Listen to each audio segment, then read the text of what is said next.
वो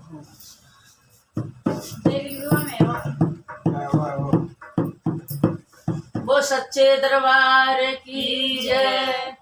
एक छोटा सा गीत है, आशा प्रवान करना। और बहनें, हमारी जो बहनें देखती हैं न, कमेंट में लिखकर बताया करो बहन जी हमारे क्या गलती हो रही है। भाई जो हम कमेंट की बोलते हैं, बहन भाई हमारे कोई कमेंट तो लिखा करो, हम कमेंट खोल खोल कर देखते हैं कि कैसा लगा कैसा नहीं लगा।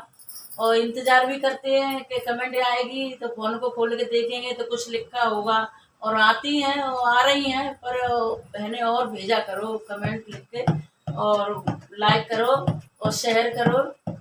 तो सारी बहनों के लिए मेरी तरफ से राधे राधे।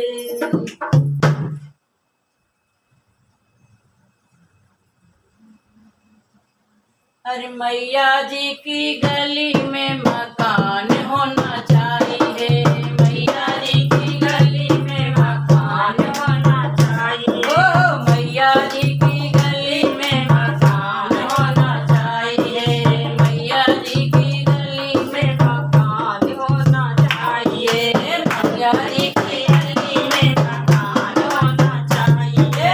मैया जी की चौकी में तो जंगू से मैया जी की चौकी में जंगू से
से।